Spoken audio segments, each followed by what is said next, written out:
അന്നൊരു ചൊവ്വാഴ്ചയായിരുന്നു. സമയം ഏകദേശം ഒരു 6:30 ഉണ്ടാവും.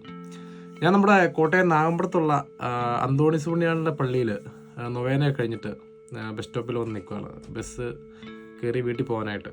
ഞാനിന്ന് +2 കഴിഞ്ഞ് നിൽക്കുന്നൊരു സമയമാണ്. അപ്പം എനിക്കൊരു പരിപാടി ഉണ്ടായിരുന്നു. ഈ വീട്ടിൽ നിന്ന് വണ്ടിക്കാശ് തരുന്ന പൈസ ലാഭിച്ചിട്ട് അതിന് പുട്ടടിക്കുന്ന പരിപാടി. അപ്പോൾ ആ പൈസ ലാഭിക്കാനായിട്ട് നമ്മൾ ചെയ്യുന്ന പരിപാടി എന്ന് പറഞ്ഞാൽ നമ്മൾ ലിഫ്റ്റ് അടിക്കും. ആരെങ്കിലും വണ്ടി കൈ കാണിച്ചിട്ട് കയറി പോകുന്നൊരു പരിപാടി. ഓക്കെ, അപ്പോൾ അന്നും പതിവ് പോലെ ഞാൻ ബസ് സ്റ്റോപ്പിൻ്റെ അവിടെ നിന്ന് കുറച്ച് മുന്നോട്ട് നടന്നു മാറിയിട്ട് ഒരു വണ്ടിക്ക് കൈ കാണിച്ചു. വണ്ടി കൊണ്ടുപോയി എൻ്റെ മുമ്പിൽ നിർത്തി. ഒരു ബൈക്കാരൻ ചേട്ടനായിരുന്നു. ഞാൻ കയറി, വണ്ടി മുന്നോട്ട് പോയി കുറച്ച് കഴിഞ്ഞപ്പോഴത്തേനും ഈ ചേട്ടൻ ഈ ആക്സിലേറ്റർ തിരിക്കുന്ന കൈ അല്ലാണ്ട് മറ്റേ കൈ എടുത്തിട്ട് എൻ്റെ തുടയിലേക്ക് ഇങ്ങനെ വെച്ചു. നമ്മൾ പക്ഷേ കാഷ്വലായിട്ട് സംസാരിച്ച് പൊയ്ക്കൊണ്ടിരിക്കുക. അപ്പം ഞാൻ റോങ് ആയിട്ട് ഫീൽ ചെയ്തില്ല. കാരണം ഓക്കെ, അത് കഴിഞ്ഞ് മുന്നോട്ട് വീണ്ടും ഓൾറെഡി ഇരുട്ടായി, കാരണം 6:30 സമയമായല്ലോ. മുന്നോട്ട് പോയപ്പം പുള്ളി ആ കൈ എടുത്ത് വീണ്ടും കുറച്ചുകൂടെ കയറ്റി വെച്ചു. അപ്പോൾ എനിക്കൊരു ഭയങ്കര ഡിസ്കംഫർട്ട് ഫീൽ ചെയ്തു. ഞാൻ ചേട്ടനോട് പറഞ്ഞു, ചേട്ടാ ഞാൻ അവിടെ ഇറങ്ങിക്കോളാം, ഇനി ഇവിടുന്ന് ഞാൻ എങ്ങനെയും പൊക്കോളാം. അപ്പോൾ ഞാൻ കൊണ്ടോളാം.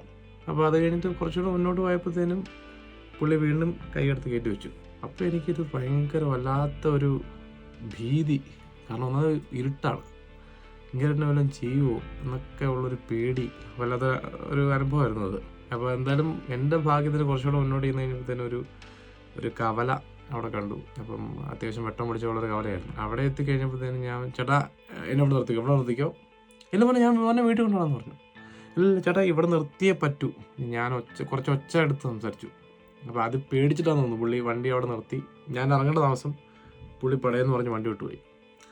അപ്പം ഇത് ഞാൻ പറയാനുള്ളൊരു സാഹചര്യം, ഇതെൻ്റെ ഒരു ജീവിതാനുഭവമാണ്. അപ്പോൾ ഇത്തരത്തിലുള്ള അബ്യൂസുകൾ, നമ്മൾ പുരുഷന്മാർക്കെതിരെ ഇത്തരത്തിലുള്ള അബ്യൂസുകൾ ഒരുപാട് സൊസൈറ്റി നടക്കുന്നുണ്ട്. പക്ഷേ അതൊന്നും പുറത്തേക്ക് വരുന്നില്ല. ഇപ്പം ഞാൻ തന്നെ അന്ന് നടന്നൊരു കാര്യം വെളിപ്പെടുത്തുന്നത് ഇപ്പോഴാണ് അല്ലേ. അന്ന് എനിക്കിത് പറയാനുള്ളൊരു ധൈര്യം ഇല്ലായിരുന്നു.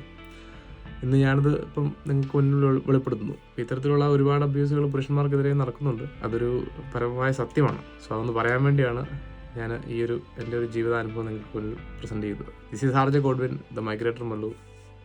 High fi to all souls.